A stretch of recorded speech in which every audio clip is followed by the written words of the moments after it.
আসসালামু আলাইকুম ওয়া রাহমাতুল্লাহি ওয়া বারাকাতুহু। বিসমিল্লাহির রহমানির রহিম।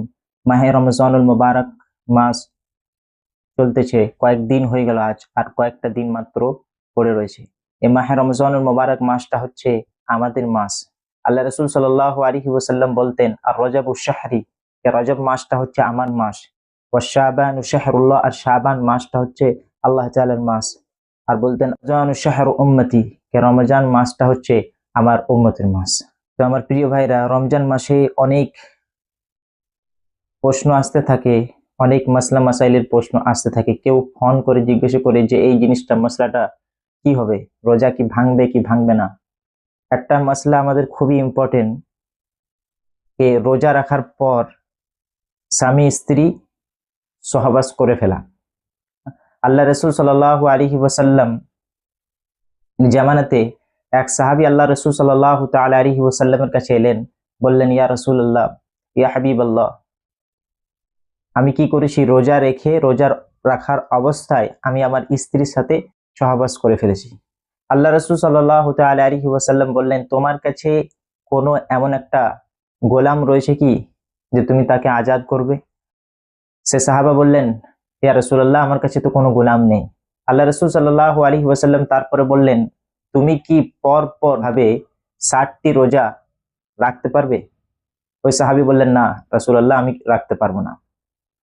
আল্লাহ রাসূল সাল্লাল্লাহু তাআলা আলাইহি ওয়াসাল্লাম তৃতীয়বার বললেন যে তুমি কি 60 জন মিসকিনকে খানা খেলাতে পারবে, খাবার খাওয়াতে পারবে?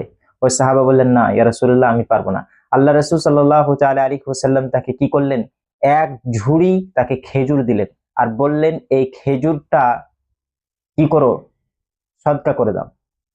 তো ওই সাহাবী বললেন, ইয়া রাসূলুল্লাহ, ইয়া হাবিবাল্লাহ, আমি কি সদকা ওই ব্যক্তিকে করব যে আমার থেকে কম অভাবগ্রস্ত? না, মদিনার মধ্যে আমার মতো অভাবগ্রস্ত ব্যক্তি কেউ নাই।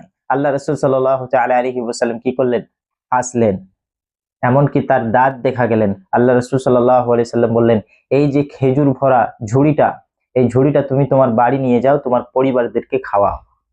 তো এখানে আমরা বুঝতে পারলাম, এখানে মাসলা হচ্ছে যে কোনো ব্যক্তি, কোনো স্বামী স্ত্রী যদি রোজার অবস্থায় যদি সহবাস করে ফেলে, রোজা তো ভাঙবেই, রোজা ভাঙবে, ওই রোজাটা আপনাকে কি করতে হবে, কাজাটা রাখতে হবে, এবং তার সাথে সাথে 60টি রোজা আরো আপনাকে কাফারা দিতে হবে, মানে 60টি রোজা রাখতে হবে।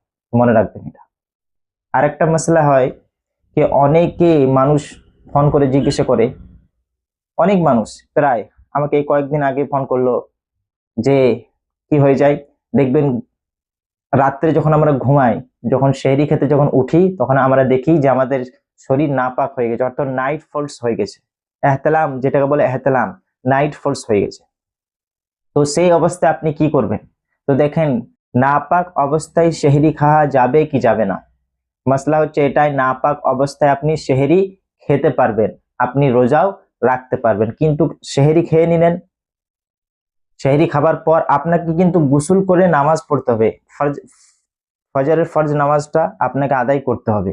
কেননা আপনি যদি রোজা রেখে নিলেন, ফরজ আদায় করলেন না, রোজা আপনি রেখে নিলেন, রোজা হয়ে যাবে, কিন্তু ফরজ নামাজটা আপনি আদায় করলেন না গোসল করে, সেটা গুনাহ কিন্তু আপনি পাবেন। হ্যাঁ, এটা কিন্তু গুনাহ পাবেন। আর আরেকটা মশলা আছে আমাদের মধ্যে, কেউ দেখবেন মানে নিজের মানে হায়ার খেলাফ কিন্তু বলতে হয়, কেউ হাতের